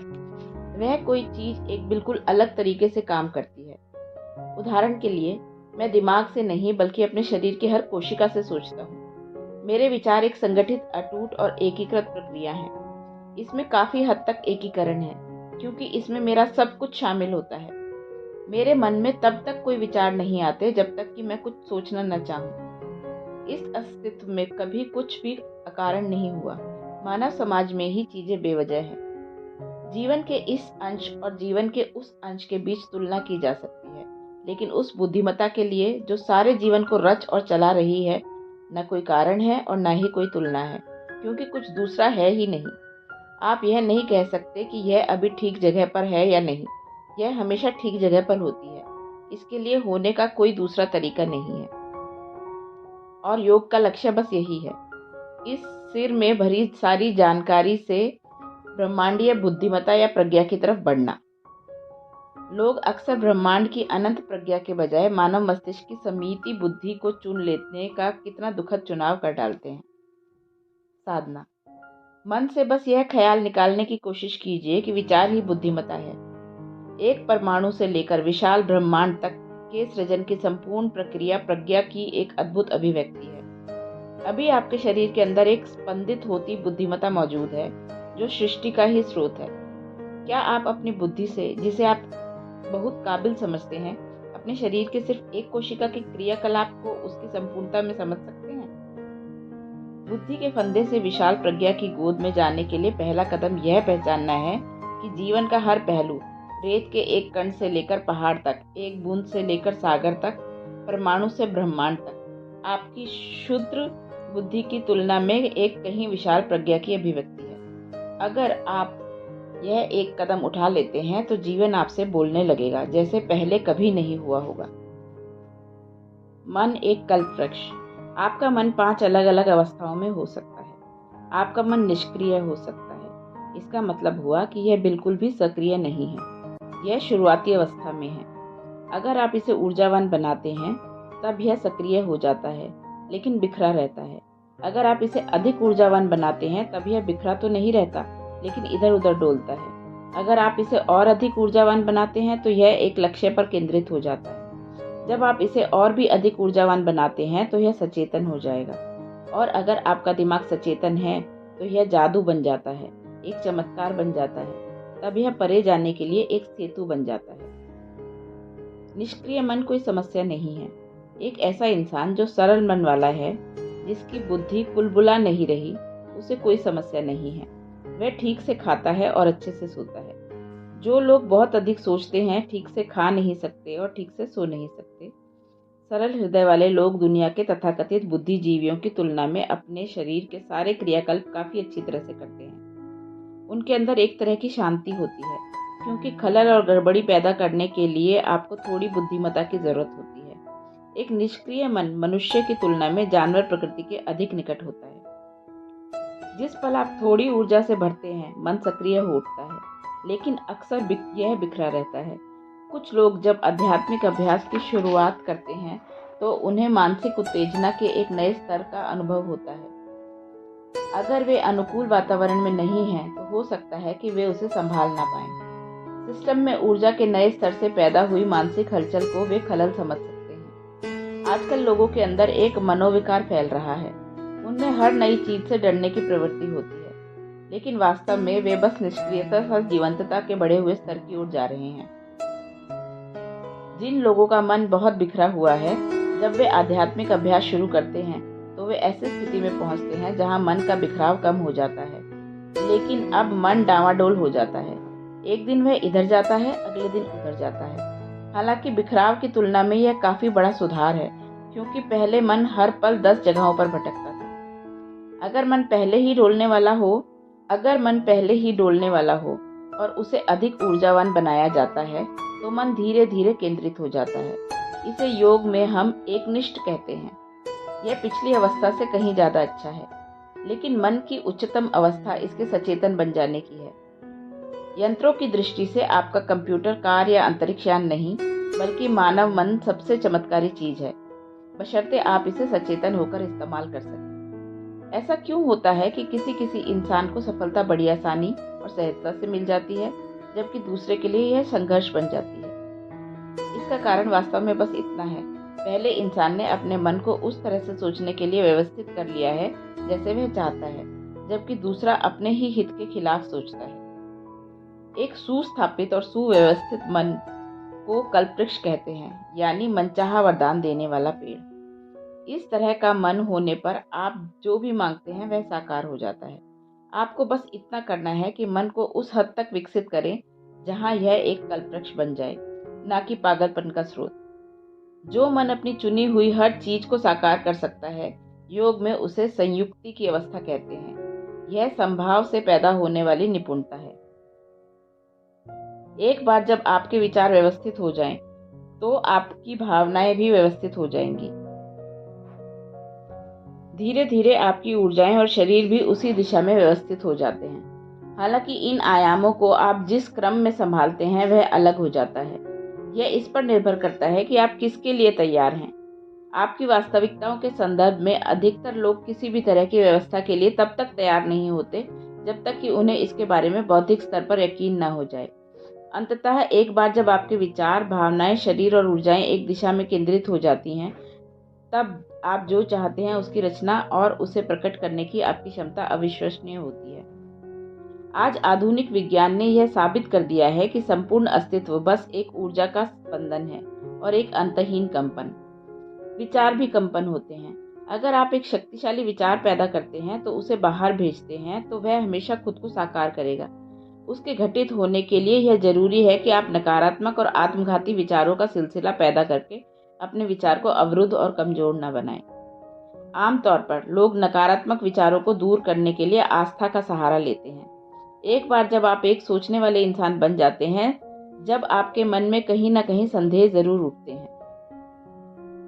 आपका मन इस तरह का बना है कि अगर इस पल आपके सामने यहीं पर भगवान ही क्यों न प्रकट हो जाएं, आप उनके सामने समर्पण नहीं करेंगे। इसके बजाय आप इस बात का परीक्षण करना चाहेंगे कि वे सचमुच भगवान हैं भी या नहीं। आस्था का एक विकल्प प्रतिबद्धता है। आप जिसकी वाकई परवाह करते हैं उसे साकार करने के लिए अगर आप उसके प्रति प्रतिबद्ध हो जाते हैं, तो एक बार फिर आपके विचार इस तरह से व्यवस्थित हो जाते हैं कि कोई रुकावट नहीं रह जाती। आप जिस तरफ चाहते हैं उस तरफ आपके विचार बड़ी आसानी से प्रवाहित होने लगते हैं, और एक बार जब ऐसा होता है तो आपकी इच्छा का साकार होना एक स्वाभाविक परिणाम होता है। आप जो वाकई हैं उसे सृजित करने के लिए आपकी इच्छा पहले आपके मन में अच्छी तरह से स्पष्ट होनी चाहिए। क्या यह वही चीज है जो आप चाहते हैं? इस बारे में सावधानी से विचार कीजिए। आपने अपने जीवन में कितनी बार सोचा है, मैं यही चाहता हूँ। जिस पल आपने उस चीज को हासिल किया, आपको लगा कि यह तो बिल्कुल नहीं थी, तो पहले इसकी खोज कीजिए कि वह क्या है जो आप वाकई चाहते हैं।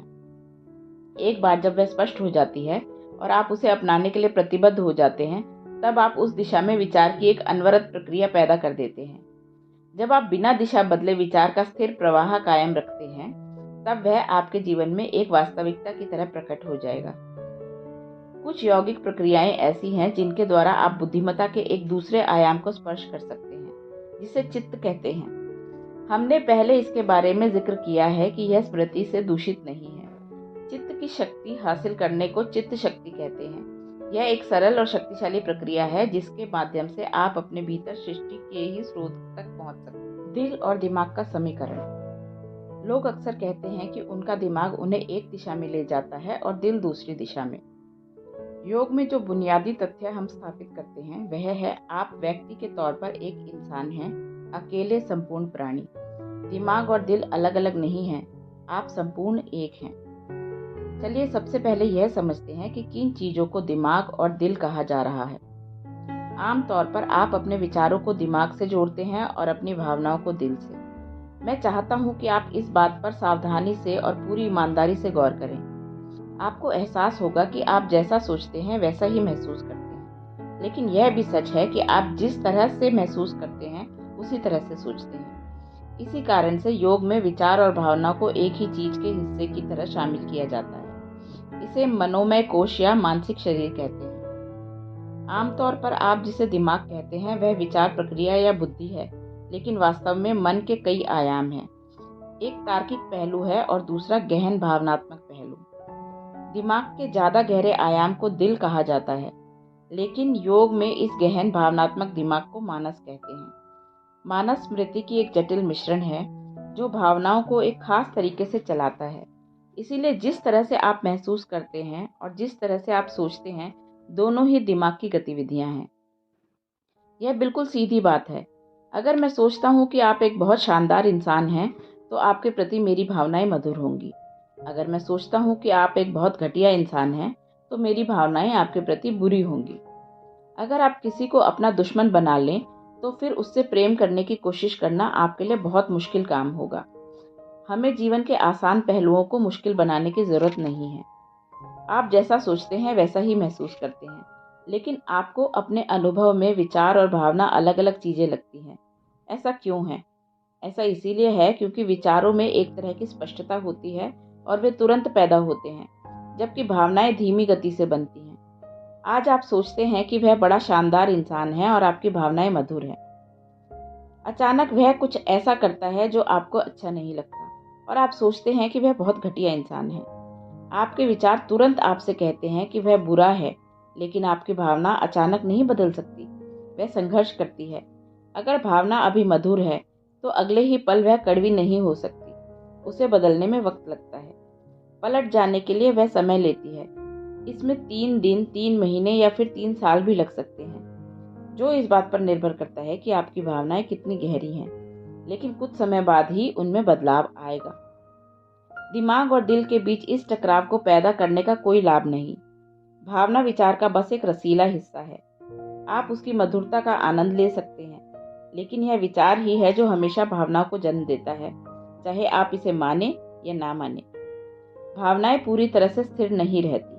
आपकी भावनाएं भी बदलती रहती हैं, कभी इधर तो कभी उधर, लेकिन उनमें विचारों से कम उथल पुथल होती है। चूंकि उनके बदलने की गति धीमी होती है और वे विचारों से काफ़ी तीव्र होती हैं, अतः अक्सर ऐसा लगता है कि विचार और भावनाएं अलग हैं, लेकिन ये दोनों गन्ना और गन्ने का रस से अधिक अलग नहीं होते। ज़्यादातर लोगों के अनुभव में विचार उतना तीव्र नहीं होता जितनी की भावना। आमतौर पर आप जितनी तीव्रता से गुस्सा होते हैं, उतनी ही तीव्रता से सोचते नहीं। लेकिन अगर आप एक बेहद तीव्र विचार पैदा करते हैं, तो वह भी आपको अभिभूत कर सकता है। सिर्फ 5 से 10% लोग ही उस किस्म का विचार पैदा कर पाते हैं जो इतना तीव्र हो कि भावना की जरूरत ना पड़े। 90% लोग केवल गहरी भावना पैदा कर पाते हैं, क्योंकि उन्होंने दूसरी दिशा में जरूरी कोशिश नहीं की होती। लेकिन ऐसे लोग भी हैं जिनके विचार बहुत गहरे होते हैं। उनमें भावना ज़्यादा नहीं होती, वे बहुत गहन चिंतन करने वाले होते हैं। बेहतर यही होगा कि आप अपने अंदर 2 विपरीत ध्रुव पैदा ना करें। यह खंडित मानसिकता और गृहयुद्ध पैदा कर सकता है। विचार और भावना अलग नहीं है। एक रूखा है, दूसरा रसीला है। दोनों का आनंद लीजिए। ज्ञान मार्ग बनाम भक्ति मार्ग। यौगिक संस्कृति में शिव शब्द के 2 पहलू हैं। एक स्तर पर इस शब्द का मतलब है वह जो नहीं है। हर चीज जो सृष्टि में मौजूद है, वह जो नहीं है से आई है। अगर आप आसमान की तरफ देखते हैं, तो आप तमाम खगोलीय पिंडों और तारों को पाएंगे, लेकिन उनके बावजूद वहां अथाह खालीपन की मौजूदगी सबसे विशाल है। अभी इसी खालीपन, इसी शून्यता की गोद में ही इस संपूर्ण सृष्टि का नृत्य हो रहा है। इस शून्यता को ही जो सृष्टि का आधार है, शिव कहते हैं। यौगिक संस्कृति में शिव का दूसरा पहलू आदि योगी का यानी पहले योगी का है। उन्होंने ही योग के अविश्वसनीय विज्ञान के द्वार मानवता के लिए खोले हैं। यौगिक संस्कृति शिव के हर चीज के आधार होने से लेकर शिव के पहले योगी होने तक अखंड तरीके से बढ़ती गई। इस तरह से शिव को मूर्त रूप देकर शिव बना दिया गया। क्या इसमें कोई विरोधाभास है? बिल्कुल भी नहीं, क्योंकि एक बार जब योग यानी परम एकत्व हो जाता है, तब परम सत्य और उसका अनुभव करने वाले के बीच कोई अंतर नहीं रह जाता। इस तर्क के अनुसार योग संस्कृति परम अवस्था तक पहुंचने के 2 तरीके प्रदान करती है। सब कुछ बन जाना या कुछ नहीं हो जाना। जानना यानी ज्ञान का मार्ग या समर्पण यानी भक्ति का मार्ग। अगर आप शिव या भौतिक से परे के आयाम को अनुभव करना चाहते हैं, तो आप या तो उन नियमों से समझौता कर लें जो भौतिक से परे के दायरे को संचालित करते हैं, या आप इस आयाम में विसर्जित हो जाएं, क्योंकि इससे भौतिक को संचालित करने वाले नियमों से आज़ादी मिल जाती है। अगर आप पहाड़ की चोटी को अनुभव करना चाहते हैं, तो आप या तो स्वयं को उस ऊंचाई तक ले जाएं या फिर बस उसके प्रति श्रद्धा से नतमस्तक हो जाएं। यही दो बुनियादी तरीके हैं, वरना कोई मिलन संभव नहीं। ज्ञान के माध्यम से आप वह जो नहीं है से आमने सामने मिलने की आकांक्षा रखते हैं, जबकि भक्ति से माध्यम से अपने सीमित और कठोर व्यक्तित्व को मिटाने का प्रयास करते हैं और एक अधिक लचीली अवस्था की ओर बढ़ते हैं, जहां आप अपनी पसंद और नापसंद के ढांचे से परे के आयाम तक पहुंचते हैं। ये पसंद और नापसंद ही आपके व्यक्तित्व के आधार हैं। मनुष्य की इच्छाओं की अंतहीन प्रकृति जीवन की असीम प्रकृति के लिए चाहत की अभिव्यक्ति है। असीम और शून्य बस एक ही वास्तविकता की सकारात्मक और नकारात्मक अभिव्यक्तियां हैं। भक्ति का मतलब है कि आपने पसंद और नापसंद, लगाव और विरक्ति के द्वैत को खत्म कर दिया। इसका मतलब है कि अब आपके लिए ठीक है और ठीक नहीं है का कोई अस्तित्व नहीं हो रहा। आपके लिए हर चीज ठीक है। जब एक भक्त कहता है ईश्वर हर जगह है या हर चीज ईश्वर है, तो वास्तव में वह कह रहा है हर चीज ठीक है। इस तरह वह स्वीकार भाव की गहन अवस्था में पहुंच जाता है, जो रूपांतरणकारी और मुक्तिदायी होती है। भक्ति सब कुछ अपने साथ समेट लेने वाली, सब कुछ शामिल होकर लेने वाली होती है। यह भेदभाव नहीं करती। परम सत्य की प्रकृति भी यही है। प्राचीन काल से ही भक्ति को सबसे महत्वपूर्ण मार्ग की तरह माना गया है, क्योंकि यह सबसे जल्दी पहुंचने वाला मार्ग है, लेकिन इसमें कई गड्ढे और पसपंदे हैं। ज्ञान का मार्ग कठिन है, लेकिन यह खुली आंखों से चलने वाला मार्ग है, जब भक्ति बंद आंखों से चलने वाला मार्ग है। ज्ञान मार्ग पर हर कदम पर जो आप लेते हैं, आगे या पीछे, आप जानते हैं कि वह कहाँ जा रहा है। भक्ति मार्ग पर आप अपनी मुक्ति की ओर बढ़ रहे हैं और आप गड्ढे में गिर गए हैं, आपको कोई भनक नहीं होती। आमतौर पर ज्यादातर लोगों में भावना विचार से अधिक तीव्र होती है। इसी कारण से किसी दूसरे मार्ग की अपेक्षा भक्ति को अधिक गरिमा प्रदान की गई है। लेकिन बिना सही समझ और बुद्धिमानी के भक्ति के मार्ग पर चलना हर तरह के भ्रम की ओर ले जा सकता है। भक्ति तर्क की द्वैत प्रकृति से परे जाने का साधन है, लेकिन तर्क से परे जाने की बजाय व्यक्ति तर्क को पूरी तरह से नकारने लग सकता है। तो भक्ति की तरल अवस्था में जाने से पहले तर्क के एक स्थिर आधार पर खड़े होना महत्वपूर्ण हो जाता है। इसके विपरीत कई लोग मानते हैं कि तार्किक दायरे में भक्ति का कोई स्थान नहीं है, लेकिन यह सच नहीं है। तर्क असल में एक काटने का और समझने का साधन है। अगर आपका तर्क कुल्हाड़ी की तरह है, तो जब आप किसी चीज पर गौर करते हैं तो वह कटकर दो टुकड़े हो जाएगी। लेकिन अगर आपके तर्क का चाकू बहुत पैनी धार का है, तो आप किसी चीज को झटके से ऐसे काट सकते हैं कि वह चीज फिर भी साबुत जैसी दिखे। जब एक कुशल तलवारबाज पेड़ को काटने के लिए अपनी तलवार का इस्तेमाल करता है, तो कहा जाता है कि पेड़ को भी पता नहीं चलना चाहिए। कटने के बाद भी उसे वैसे ही खड़े रहना चाहिए, अनकटे पेड़ की तरह। अगर आपकी बुद्धि इतनी पैनी हो जाती है, तो आप पाएंगे कि भक्ति आपके तर्क के साथ बिल्कुल तालमेल में होती है। भक्ति बहुत सुंदर, मगन करने वाली, परमानंद देने वाली हो सकती है, लेकिन ज्ञान की स्पष्टता के बिना यह ठहराव की ओर ले जा सकती है।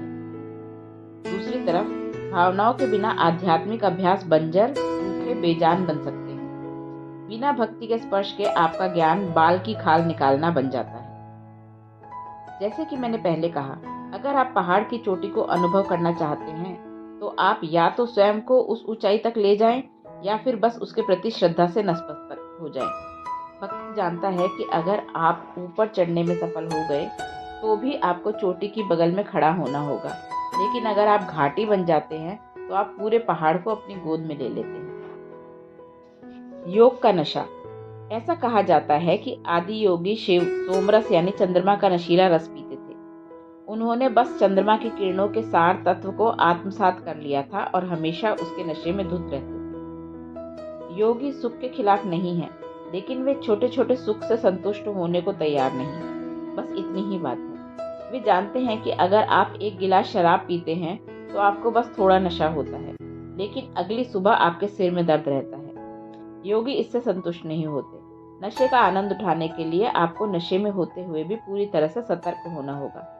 मैंने कभी कोई नशीला पदार्थ नहीं छुआ है, लेकिन अगर आप मेरी आंखों में देखें, तो पाएंगे कि मैं हमेशा मदहोश होता हूँ। योग विज्ञान आपको यह सुख प्रदान करता है। सिर्फ नशे में होना ही अंतिम लक्ष्य नहीं है। यह आनंदमय अवस्था पीड़ा के डर को निकाल देती है। परमानंद की इस अवर्णनीय अवस्था में आत्म सुरक्षा की कोई चिंता नहीं होती। यह व्यक्ति को इस तरह से होने का और काम करने में सक्षम बनाती है जो कभी कभी दूसरों को अति मानवीय लग सकता है।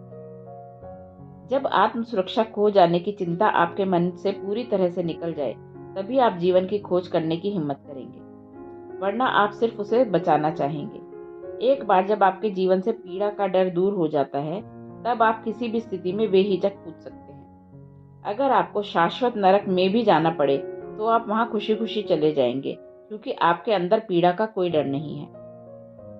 जब हर कोई स्वर्ग जाने की बात कर रहा था, तब गौतम बुद्ध ने कहा, आप लोग कहते हैं कि स्वर्ग में सब कुछ अच्छा है, तो फिर मैं वहां क्या करूंगा?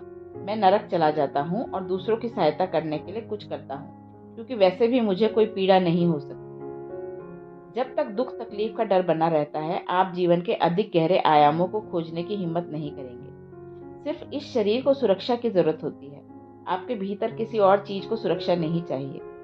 अगर आप वे धारणाएं, दर्शन और विश्वास छोड़ देने को तैयार हैं जिनसे आपको अभी लगाव है, तो आप अगले ही पल अपने पूरे जीवन को फिर से रच सकते हैं। प्रेम मंत्र। प्रेम के बारे में आपका क्या कहना है? क्या बिना शर्त प्रेम जैसी कोई चीज होती है? क्या यह दो इंसानों के बीच सचमुच हो सकता है? ऐसे सवाल अक्सर पूछे जाते हैं। एक दिन शंकरन पिल्लई एक पार्क में गए। उन्होंने पत्थर की एक बेंच पर एक सुंदर युवती को बैठे देखा। वे भी उसी बेंच पर बैठ गए। कुछ मिनटों के बाद वे उसके पास आ गए। वह दूर खिसक गई। उन्होंने कुछ मिनट इंतजार किया और फिर उस युवती के और पास आ गए। वह फिर से दूर खिसक गई। जब उन्होंने फिर ऐसा किया तो वह बेंच के बिल्कुल किनारे पर आ गई। वे उसके एकदम करीब आ गए और अपनी बांह उसके गले में डाल दी। युवती ने उनका हाथ धकेल दिया। तब वे घुटनों के बल बैठ गए, एक फूल तोड़ा और उसे युवती को देते हुए कहा, आई लव यू। मैं तुमसे इतना प्यार करता हूँ जितना मैंने अपने जीवन में आज तक कभी किसी से नहीं किया। सूरज डूब रहा था। उनके हाथ में फूल था। उन्होंने उसे प्रेम याचना की दृष्टि से देखा। सबसे बढ़कर माहौल बिल्कुल सही था। वह पिघल गई। उसके बाद प्रकृति ने अपना रंग दिखाया और दोनों एक दूसरे के साथ घुल मिल गए। शाम रात में गहरा गई। शंकरन पिल्लई अचानक उठ खड़े हुए और बोले, रात के 8 बज गए हैं, मुझे जाना होगा। वह बोली, क्या अभी? तुमने तो अभी कहा था कि तुम मुझसे इतना प्यार करते हो जितना किसी और से नहीं करते। हाँ हाँ बिल्कुल, लेकिन मेरी पत्नी इंतजार कर रही होगी। आमतौर पर हम उन दायरों में रिश्ते बनाते हैं जो हमारे लिए आरामदेह और फायदेमंद होते हैं। लोगों को शारीरिक, मनोवैज्ञानिक, भावनात्मक, आर्थिक या सामाजिक जरूरतें पूरी करनी होती है। इन जरूरतों को पूरा करने का सबसे अच्छा तरीका है लोगों से यह कहना, आई लव यू। यह तथाकथित प्रेम का एक मंत्र बन गया है। खुल जा सिम सिम, इसे बोलकर आप जो चाहे पा सकते हैं। प्रेम एक गुण है। यह ऐसी चीज नहीं है जिसका किसी दूसरे के साथ कोई लेना देना हो। हम जो कुछ भी करते हैं वह किसी न किसी रूप में कुछ जरूरतें पूरी करने के लिए होता है। अगर आप यह समझ जाते हैं तो संभव है कि आपके अंदर प्रेम एक स्वाभाविक गुण की तरह उपजे। लेकिन आप खुद को यह विश्वास दिलाने का धोखा दे सकते हैं कि आपने जिन रिश्तों को अपनी सुविधा, आराम और खुशहाली के लिए बनाया है वे असल में प्रेम के रिश्ते हैं। मैं यह नहीं कह रहा कि उन रिश्तों में प्रेम का अनुभव बिल्कुल नहीं होता, लेकिन वह कुछ हद तक ही होता है। इससे फर्क नहीं पड़ता कि कितनी बार प्रेम की घोषणा की गई है। अगर कुछ उम्मीदें और जरूरतें पूरी नहीं हुई तो चीजें बिखर जाएंगी। यह वास्तव में परस्पर लाभ योजना बन गया है। शर्तों पर प्रेम और शर्त रहित प्रेम जैसी कोई चीज नहीं होती। शर्तें होती हैं या प्रेम होता है। आप जब प्रेम की बात करते हैं तो इसे बिना शर्त का ही होना चाहिए। जिस पल कोई शर्त आ जाती है उसी पल यह बस लेन देन बन जाता है। हो सकता है कि यह सुविधाजनक लेन देन हो सकता है कि यह एक अच्छा इंतजाम हो, लेकिन वह आपको तृप्ति नहीं देगा या वह आपको एक दूसरे आयाम में नहीं ले जाएगा। वह बस सुविधा के लिए होता है। प्रेम का सुविधाजनक होना जरूरी नहीं है। ज्यादातर समय यह सुविधाजनक नहीं होता। इसकी कीमत जीवन से चुकानी पड़ती है। आपको इसमें खुद को दे देना होता है। अगर आपको प्रेम में होना है तो आपको होना नहीं चाहिए। अंग्रेजी की कहावत फॉलिंग इन लव बहुत सटीक है। आप प्रेम में चढ़ते नहीं हैं, आप प्रेम में खड़े नहीं रहते, आप प्रेम में उड़ते नहीं हैं, आप प्रेम में गिरते हैं। आपका कुछ ना कुछ गिरना चाहिए या पिघल जाना चाहिए ताकि दूसरे के लिए जगह बन सके। लेन देन और प्रेम संबंध में अंतर होता है। जरूरी नहीं कि प्रेम संबंध किसी खास इंसान से हो। आप जीवन के साथ ही शानदार प्रेम संबंध रख सकते हैं। आप क्या करते हैं और क्या नहीं करते, यह आपके आसपास के हालात के अनुसार होता है। हमारे क्रियाकलाप हमेशा बाहरी परिस्थितियों की मांग के मुताबिक होते हैं, लेकिन प्रेम एक आंतरिक अवस्था है। आप अपने भीतर कैसे हैं, वह निश्चय ही बिना शर्त का हो सकता है। प्रेम के क्रियाकलाप समय के साथ उबाऊ और तनावपूर्ण बन सकते हैं। आपको एहसास होना चाहिए कि प्रेम कोई ऐसी चीज नहीं है जो आप करते हैं। प्रेम आपके होने का तरीका है। साधना। प्रेम कभी दो लोगों के बीच नहीं होता, यह आपके भीतर होता है और आपकी आंतरिकता को किसी दूसरे व्यक्ति या चीज का गुलाम होने की जरूरत नहीं है। इसे 15 मिनट के लिए आजमा कर देखिए। जाकर किसी ऐसी चीज के साथ बैठिए जिसके आपके लिए कोई मायने नहीं है। यह एक पेड़ हो सकता है या एक पत्थर या एक कीड़ा। कुछ दिनों तक इसे लगातार कीजिए। कुछ दिनों बाद आप पाएंगे कि आप उसे भी उतने ही प्रेम से देख सकते हैं जितना कि आप अपने पति या पत्नी या माँ या बच्चे को देखते हैं। शायद उस कीड़े को इसका पता ना हो, पर उससे कोई फर्क नहीं पड़ता। अगर आप हर चीज को प्रेम से देख सकते हैं तो आपके अनुभव में सारी दुनिया खूबसूरत हो जाती है। भक्ति एक अनूठा आयाम। अधिकतर लोग सावधानी से जीते हैं। वे अपने प्रेम और खुशी को थोड़ी थोड़ी मात्रा में तोलकर बाहर लाते हैं, क्योंकि वे डरते हैं कि कहीं ये खत्म ना हो जाए। जीवन जीने का सबसे उदार तरीका है अपने जीवन को सारी सीमाओं से परे, चरम पर जीना, ताकि वह सारी दुनिया के सामने मिसाल बन जाए। अगर आप इतना कंजूस हैं कि आप पूरी तरह से न तो प्रेम कर सकते हैं, न खुलकर हंस सकते हैं और ना ही भरपूर जी सकते हैं, तो आप अव्वल दर्जे के कंजूस मक्खी चूस हैं। भक्ति का मतलब है कि आप कंजूस नहीं हैं, आप जूस से भरे हैं। भक्त वह व्यक्ति है जो जीवन को जितना हो सके अधिक से अधिक अनुभव करना और खोजना चाहता है। भक्ति जीवन की चीरफाड़ नहीं है, बल्कि यह पूर्ण रूप से समावेश करना है। भक्ति प्रेम संबंध नहीं है, बल्कि यह बावलापन है। प्रेम खुद ही दीवाना होता है, लेकिन उसमें थोड़ी बहुत अक्लमंदी बची रहती है। आप उससे फिर भी लौट सकते हैं। भक्ति में अक्लमंदी का लेश मात्र भी नहीं होता। उससे बाहर आने का कोई तरीका नहीं है। भक्तों के पास जीवन का मधुरतम अनुभव होता है। हर कोई सोच सकता है कि वे मूर्ख हैं, लेकिन वे धरती पर सबसे अच्छा वक्त गुजार रहे होते हैं। अब आप ही तय कीजिए कि मूर्ख कौन है। जब मैं कहता हूँ भक्ति, तो मैं श्रद्धा या विश्वास की बात नहीं करता। विश्वास बस नैतिकता की तरह है। जो लोग किसी चीज में विश्वास करते हैं, उन्हें अक्सर लगता है कि वे दूसरों से बेहतर हैं। जिस पल आप किसी चीज में विश्वास करते हैं, तो बस इतना ही होता है कि आपकी मूर्खता को आत्मविश्वास हासिल हो जाता है। आत्मविश्वास और मूर्खता का मेल बड़ा खतरनाक होता है, लेकिन आम तौर पर ये साथ साथ होते हैं। अगर आप अपने आसपास की दुनिया को देखना शुरू करते हैं, तो आपको साफ साफ समझ आ जाएगा कि आप जो जानते हैं वह इतना कम है कि आत्मविश्वास के साथ काम करने का कोई तरीका नहीं है। विश्वास इस समस्या को दूर कर देता है। यह आपको जबरदस्त आत्मविश्वास दे देता है, लेकिन आपकी मूर्खता का इलाज नहीं करता। भक्ति कोई क्रियाकलाप नहीं है। यह किसी एक या दूसरी चीज के प्रति नहीं होती। भक्ति किसके प्रति है, यह महत्वपूर्ण नहीं है। बस इतना ही है कि भक्ति में आप अपने भीतर सारे विरोध विसर्जित कर देते हैं, ताकि चैतन्य सांसों की तरह आसानी से बह सके। ईश्वर कोई ऐसा नहीं है जो वहां ऊपर बैठा हो। वह आपके जीवन में हर पल मौजूद एक जीवंत शक्ति है। भक्ति आपको उसके प्रति जागरूक बनाती है। एक बार की बात है, एक कैथोलिक परिवार के घर में परिवार का मुखिया रात के खाने के वक्त टेबल पर आया, खाने की तरफ देखा और हमेशा की तरह भुनभुनाया और अपनी पत्नी और आसपास की हर चीज को कोसने लगा। जब कोसना पूरा हुआ और सब अपनी जगह पर बैठ गए, तब वह भी बैठा और प्रार्थना करते हुए बोला, हे ईश्वर, आज के भोजन और टेबल पर मौजूद सारी शानदार चीजों के लिए धन्यवाद। वहाँ 5 साल की एक लड़की नम्रता से बैठी हुई थी।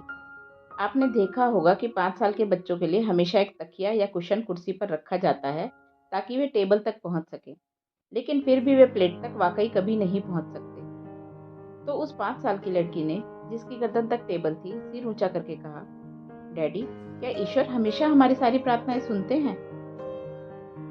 उसके अंदर का ईसाईपन तुरंत जाग उठा और उसने कहा, हाँ, क्यों नहीं। हम जितनी भी प्रार्थनाएं करते हैं वह हमेशा उन्हें सुनता है।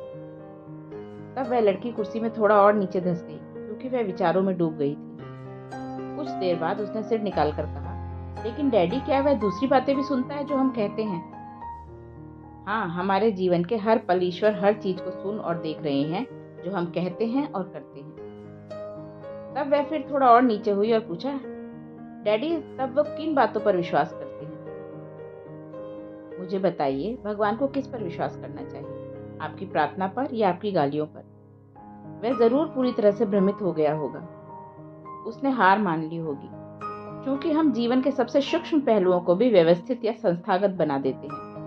इसीलिए अचानक हर चीज अपनी जीवनता खो देती है और बेजान हो जाती है।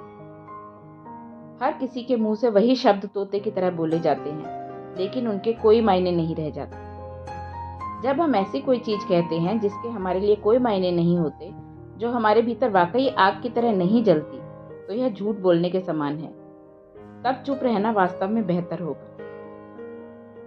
हम हमेशा उनकी नकल करने की कोशिश कर रहे हैं जिन्हें हम अपना मार्गदर्शक या आदर्श मानते हैं। जब किसी ने 2000 साल पहले कुछ उसी तरह की चीज कही, तो वह उसके लिए कारगर हुई, क्योंकि उसके हृदय में उसके लिए ज्वाला थी। वह उस सत्य की वजह से कारगर हुई जो उसके भीतर प्रज्वलित था, ना कि उसके बोले हुए शब्दों की वजह से। रहस्य को अंगीकार कीजिए। यह सिर्फ एक बचकानी बुद्धि ही है जो चीजों का विश्लेषण करती है और निष्कर्ष पर पहुंच जाती है।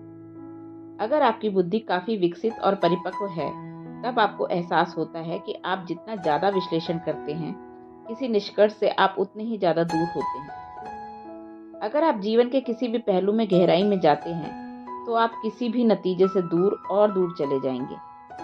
जीवन पहले से भी अधिक रहस्यमय हो जाता है। आप जीवन को जितना ज्यादा खोदते हैं, आप पाते हैं कि यह अंतहीन और अथाह प्रक्रिया है। आप उसे समझ नहीं सकते, क्योंकि आप स्वयं ही जीवन हैं। जब आपको अपने अनुभवों में एहसास होता है कि हर परमाणु, रेत का हर कण, हर कंकड़ और सबसे छोटे से लेकर सबसे बड़े तक जीवन का हर अंश अथाह है, तो आप स्वाभाविक रूप से हर चीज के आगे परम भक्तिभाव से नतमस्तक हो जाएंगे। किसी भी गहन विश्लेषण के जरिए जीवन को समझने की बजाय अगर आप बस यूं ही यहाँ बैठकर सांस लेते हैं, तो आप जीवन को बेहतर जान जाएंगे। किसी चीज की भौतिक प्रकृति से उसका सत्य खोजने की चाहत में जब हम हर चीज को चीरते जाते हैं, तब हम कण भौतिकी के सूक्ष्मतम आयाम में पहुंच जाते हैं। प्रोटॉन, न्यूट्रॉन और इलेक्ट्रॉन से न्यूट्रिनो, बोसोन और सुपर सिमेट्री कण तक हम गहरे और गहरे बैठते हुए लगते हैं। लेकिन यह सब फिर भी सिर्फ भौतिक प्रकृति के दायरे में है। हमें बताया गया है कि डार्क मैटर में पदार्थ की अपेक्षा ब्रह्मांड ज्यादा है, और इस डार्क मैटर में परमाणु ना होकर अज्ञात किस्म के कण होते हैं। आप पानी का एक गिलास लेकर उसे देखिए। क्या आप इसके बारे में वाकई जानते हैं? मिसाल के लिए, हाइड्रोजन और ऑक्सीजन मिलकर पानी क्यों बन जाते हैं? या एक कंकड़ को लीजिए और उसे देर तक ध्यान से देखिए। इसका इस तरह का खास आकार, लंबाई, चौड़ाई और सतह की ऐसी बनावट क्यों है? या आप बस खुद को ही देखिए, आप ऐसे कैसे बन गए? कई लोग जवाब देंगे, ओह, मेरे पिता, मेरी माता और यह मैं हूं। लेकिन इस तरह से क्यों होता है? इस आकार, इस शरीर, इस व्यक्तित्व का आधार क्या है? भारत में परंपरा थी कि आपका जिस किसी से सामना होता था, आप उसके आगे सिर झुकाते थे। इससे फर्क नहीं पड़ता कि वह कोई पेड़ है या गाय या सांप है या बादल है, आप बस सिर झुकाते थे। जब आप हर चीज के आगे झुकते हैं, तो ऐसा इसीलिए होता है क्योंकि आप या तो मूर्ख हैं या फिर आपने जीवन को उसकी पूरी गहनता से जाना है, गंभीरता के साथ चरम गहराई में देखा है। मूर्ख और आत्मज्ञानी व्यक्ति एक से दिखते हैं, लेकिन उनमें जमीन आसमान का फर्क होता है। मूर्ख कोई निष्कर्ष निकालने के काबिल नहीं होता, जबकि आत्मज्ञानी कोई निष्कर्ष निकालना नहीं चाहता। बाकी सभी लोग अपने निष्कर्षों को ज्ञान की तरह गरिमामय बना देते हैं। मूर्ख बस जो कुछ थोड़ा बहुत जानता है उसका आनंद लेता है, और आत्मज्ञानी जिसे जीवन को उसकी पूरी गहनता में देखा है, इसकी पूरी तरह से आनंद लेता है। बाकी सब वे लोग हैं जो लगातार संघर्ष करते हैं और दुख झेलते हैं। एक दिन एक आदमी सुबह सुबह अपने दफ्तर पहुंचा और अपने बॉस से बोला, बॉस, मैं आपको बता दूं कि 3 कंपनियां मेरे पीछे पड़ी हैं, इसीलिए आपको मेरा वेतन बढ़ाना ही होगा। उसके बॉस ने कहा, क्या? कौन सी कंपनियां हैं वे? कौन तुम्हें लेना चाहता है? उसने कहा, बिजली सप्लाई कंपनी, टेलीफोन कंपनी और गैस कंपनी।